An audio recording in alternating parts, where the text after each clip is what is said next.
بسم اللہ الرحمن الرحیم، السلام علیکم۔ گیم حکومت کے ہاتھ سے نکل چکی ہے۔ اسٹیبلشمنٹ پر عوامی دباؤ میں مسلسل اضافہ ہو رہا ہے۔ عمران خان کا منت ترلا شروع کر دیا گیا ہے۔ الیکشن سے پہلے ڈی جی آئی ایس آئی کی تبدیلی کے حوالے سے بڑا دعویٰ سامنے آیا ہے۔ اس کی تفصیل آپ کے سامنے رکھنی ہے۔ اسٹیبلشمنٹ ہمیشہ اپوزیشن اور حکومت سے رابطے میں رہتی ہے۔ عمران خان کو عدم اعتماد سے پہلے بھی ہٹانے کا ایک باجوہ منصوبہ تھا۔ اس حوالے سے آج بڑا انکشاف کیا ہے ایک سینئر صحافی نے۔ اسی بڑی خبر سے ہم ویڈیو کا آغاز کریں گے اور میں امید کروں گا کہ آپ سماعت کرنے کے بعد ہمیشہ کی طرح اپنے قیمتی فیڈ بیک سے ضرور آگاہ کریں گے۔ اسٹیبلشمنٹ کا پاکستان کی سیاست کے اندر ہمیشہ عام رول رہا ہے، آج بھی ان کا بڑا عام رول ہے اور ان پر بڑے الزامات بھی لگتے ہیں۔ کچھ ایسے اقدامات ہیں جو حکومت کر رہی ہے، لیکن اس کے باوجود چونکہ اسٹیبلشمنٹ کا رول ہوتا ہے تو اس لیے اس پر بھی تنقید ہوتی ہے۔ اب عدم اعتماد سے پہلے بھی جو عمران خان ہیں ان کو ہٹانے کی کوشش کی گئی اور جنرل باجوہ صاحب ان سے خوش نہیں تھے۔ ایک طرف ون پیج کا ڈنڈورا پیٹا جا رہا تھا، لیکن دوسری طرف کوشش تھی کہ عمران خان کو ہٹایا جائے۔ اس کی بنیادی وجوہات بہت ساری ہیں۔ ایک تو اسرائیل کا معاملہ آپ کے سامنے ہے، بھارت کے ساتھ دوستی جو ہے یہ بھی ایک بڑا معاملہ تھا چونکہ مذاکرات ہو رہے تھے۔ اس کے ساتھ ہی جو افغانستان ایشو تھا وہ بھی ایک بہت بڑا عام ایشو بن چکا تھا اور اس میں بھی عمران خان بعض معاملات کے اندر شاید رکاوٹ تھے۔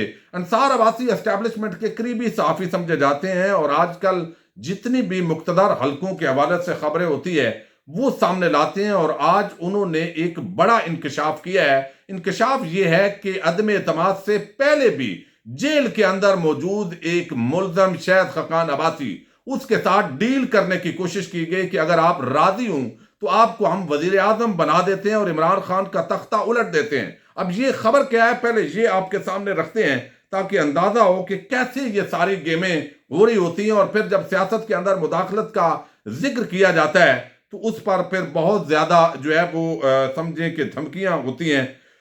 وہ انصار عباسی سٹوری لائے کہ شہد خاقان عباسی کو 2 مرتبہ عمران خان کی حکومت میں اس وقت وزارت عظمیٰ کی پیشکش کی گئی تھی جب وہ جیل میں تھے، تاہم ذرائع کا کہنا ہے کہ شہد خاقان عباسی نے پیشکش قبول کرنے سے انکار کر دیا۔ اب یہ ایسے موقع پر خبر دی جا رہی ہے جب مسلم لیگ نون کے اندر جو شہد خاقان عباسی ہیں وہ کچھ مشکوک ہوتے جا رہے ہیں، چونکہ وہ ایک علیحدہ سے کچھ ایونٹس کروا رہے ہیں، سیمینارز کروا رہے ہیں اور کچھ لوگ سمجھتے ہیں کہ یہ ٹیکنوکریٹ حکومت کی ایک ریہرسل ہے اور وہ مریم نواز کی نوکری بھی کر رہے ہیں لیکن اس کو تسلیم بھی نہیں کر رہے ہیں۔ انہیں یہ پیشکش اس وقت کی اسٹیبلشمنٹ نے ایک مشترکہ دوست کے توسط سے کی تھی۔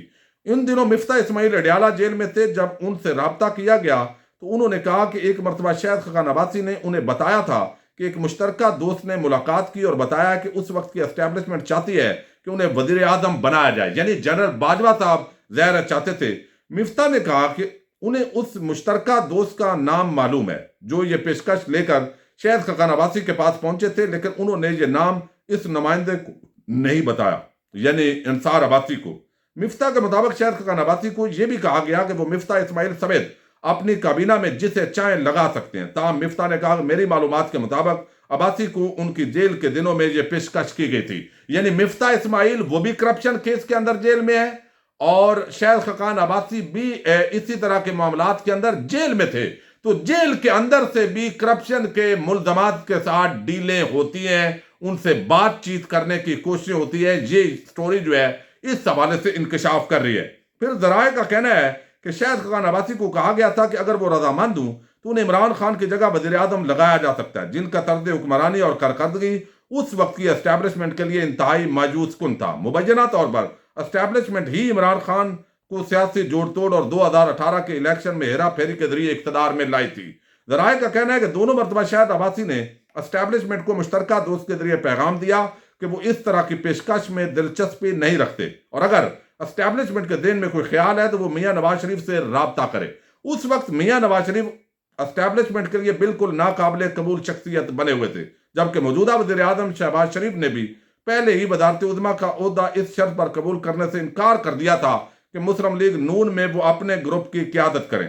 شہباز شریف کو یہی پیشکش 2018 کے الیکشن سے قبل بھی کی گئی تھی، لیکن انہوں نے اسٹیبلشمنٹ کو بتا دیا تھا کہ وہ اپنے بڑے بھائی اور قائد کے ساتھ غداری نہیں کر سکتے۔ تاہم شاہد عباسی کو عمران خان کے دور میں پیشکش موصول ہوئی، اور وہ بھی اس وقت جب وہ جیل میں تھے۔ دلچسپ بات یہ ہے کہ شاہد عباسی ایک مرتبہ پھر جیل میں تھے، اور اس وقت جنرل باجوہ کو بحیثیت آرمی چیف عہدے میں توسیع دی گئی تھی، اور یہ معاملہ سپریم کورٹ نے پارلیمنٹ بھیج دیا تھا، اور پی ٹی آئی حکومت پہلے ہی جنرل باجوہ کو توسیع دے چکی تھی۔ پھر اپوزیشن بھی قانون سازی میں ساتھ شامل ہو گئی۔ اس پر جو عباسی ہیں انہوں نے مخالفت کی، انہوں نے پارٹی قیادت کو احتجاجاً ایک رکا بھی بھیجا۔ پارٹی قیادت نے عباسی کا مشورہ نظر انداز کرتے ہوئے مکمل طور پر متنازع قانون سازی کی حمایت کی۔ تو اب یہ اس طرح کا جو کھیل ہے وہ ہمارے ملک کے اندر جاری رہتا ہے۔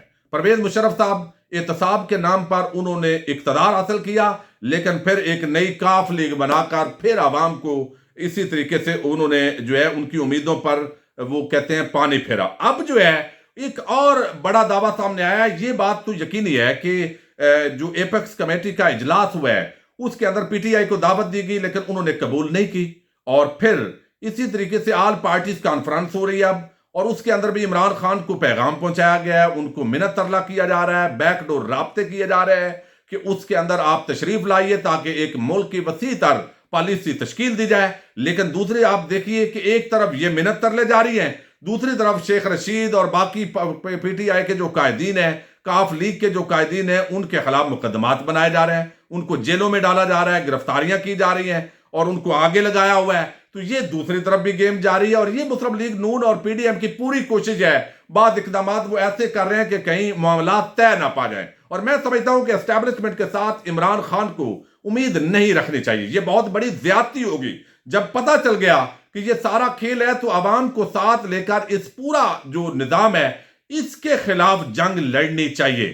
یعنی ایک مرتبہ تنقید کر کے پھر منت ترلا کرنا یہ مناسب نہیں ہے۔ لیکن اب عمران خان کو بعض معاملات کے اندر منایا جا رہا ہے۔ پچھلے دنوں ایک بڑا دعویٰ سامنے آیا کہ اسٹیبلشمنٹ کی طرف سے عمران خان کو یہ پیغام پہنچایا گیا ہے کہ اگر ہماری یہ شرائط مان لیں اور اقتدار میں آنے کے بعد آپ یہ اقدامات نہیں کریں گے تو ہم آپ کو وزیر اعظم کے طور پر قبول بھی کر سکتے ہیں، اور دوبارہ انتخابات کی طرف ملک جلدی بڑھ سکتا ہے۔ لیکن عمران خان نے اس پیشکش کو ذرائع کے مطابق ٹھکرا دیا تھا۔ لیکن اب ایک سینئر صحافی ہیں فیاض راجہ، ان کی اکثر خبریں درست ثابت ہوئی ہیں، انہوں نے یہ دعویٰ کیا ہے کہ عمران خان کا منت ترلا کیا جا رہا ہے، ان کو منانے کی کوشش ہوئی ہے، اور اعجاز الحق کے ذریعے یہ کوشش ہوئی ہے۔ حالانکہ اعجاز الحق نے یہ بات تسلیم کی ہے کہ بند کمروں کے اندر اب مقتدر حلقے یہ تسلیم کرتے ہیں، جو لوگ ہیں ان کے وہ تسلیم کرتے ہیں کہ رجیم چینج کر کے ہم نے بہت غلطی کی ہے، جس ٹولے کو ہم نے مسلط کیا ہے عوام ان کو مینڈیٹ دینے کے لیے تیار نہیں ہے۔ لیکن باہر دائرہ کوئی بھی نہیں مانتا۔ لیکن اب انہوں نے یہ دعویٰ کیا ہے کہ عمران خان کو کہا گیا ہے کہ اگلے الیکشن سے پہلے D G I S I general Nadeem Anjum صاحب، ان کی تبدیلی ہو سکتی ہے، ان کو ہم تبدیل کر سکتے ہیں، یہ آپ کو آفر کرتے ہیں، چونکہ ان سے پی ٹی آئی کو بڑا گلہ شکوہ ہے جنرل فیاض حمید کے ہٹانے کے بعد، جب سے موجودہ ڈی جی آئی ایس آئی صاحب آئے ہیں، اور کچھ سیکٹر کمانڈرز جن پر آلریڈی سوالیہ نشانات بنائے گئے پی ٹی آئی کی طرف سے، ان کو بھی ہٹانے کا اندیا دیا گیا۔ لیکن عمران خان نے ان کے بقول، فیاض راجہ کے بقول، کہ اس پیشکش کو مسترد کیا ہے کہ کوئی بھی ڈی جی آئی ایس آئی ہو ان کو فرق نہیں پڑتا، یعنی ایک ہٹے گا کل کو بھی انہی میں سے ہوگا، اور پھر پالیسی اگر وہی ہو تو ان کو کیا فائدہ ہوگا۔ تو یہ اب اس طریقے سے اگر کوئی معاملات آگے بڑھتے ہیں، اور عمران خان نے جو گند کا ٹوکرا ہے پی ڈی ایم کا آل پارٹیز کانفرنس کے ذریعے، چونکہ معیشت برباد کر دی گئی ہے، ڈالر آپ دیکھ چکے ہیں، اسحاق ڈالر آیا، بڑے جشن منائے گئے، لیکن اب 276 روپے سے اوپر تجاوز کر رہا ہے۔ اسی طریقے سے جو معیشت ہے وہ بربادی کے بعد اب دہشت گردی جو ہے اس نے عوام کا جینا دوبر کر دیا ہے۔ لیکن اب عمران خان نے پی ڈی ایم کا یہ گند کا ٹوکرا اٹھانے سے انکار کر دیا ہے۔ وہ آل پارٹیز کانفرنس میں شریک نہیں ہوں گے، بلکہ ایک ہی مطالبہ ہے کہ فری اینڈ فیئر الیکشن کروائیے، جو بھی حکومت آئے وہ آ کر تمام ملک کے عام فیصلے کرے۔ لیکن نگران حکومت جس طریقے سے اس کے دور میں انتقامی کاروائیاں ہو رہی ہیں، لگتا نہیں ہے کہ جلد الیکشن جو ہے اس کی کوششیں ہوں۔ لیکن معاملات عدالتوں کے اندر پہنچے ہوئے ہیں۔ لاہور ہائی کورٹ کے اندر آج بڑی ہی عام سماعت ہوئی ہے، اور اس عام سماعت کے بعد یہ توقع کی جا سکتی ہے، اس کی تفصیل اگلی ویڈیو میں آپ کے سامنے رکھوں گا، اور اس کے اندر جو ہے وہ توقع رکھی جا سکتی ہے کہ آنے والے دنوں کے اندر عدالتی محاذ پر اس حکومت کو بہت بڑی شکست ہونے جا رہی ہے، الا یہ کہ ملک کے حالات اتنے خراب ہو جائیں، یعنی معاشی اعتبار سے تو ہو چکے ہیں، لیکن دہشت گردی کے تناظر کے اندر کہ امن عامہ کا مسئلہ بن جائے اور اس بنیاد پر جو ہے وہ الیکشن سے راہ فرار اختیار کی جائے۔ آپ اندازہ کیجئے، مریم نواز بڑے بڑے دعوے کرتی ہیں کہ عوام کے اندر میں جا رہی ہوں، لیکن الیکشن لڑنے کے لیے تیار نہیں ہے۔ اب عمران خان کا مقابلہ میدان میں کرنا ہے، اور میں آپ کو ہمیشہ کہتا ہوں، عمران خان کی مثال ایک ایسے پہلوان کی ہے جو تیار ہو کر اکھاڑے کے اندر کھڑا ہے اور کہہ رہا ہے کہ جس نے مقابلہ کرنا ہے میدان میں آئے، لیکن میدان میں آنے کی بجائے باہر بڑے بڑے طعن و تشنیع اور لعنت ملامت کی جا رہی ہے، میدان میں مقابلہ نہیں کیا جا رہا ہے۔ اجازت دیجیے گا، اللہ حافظ۔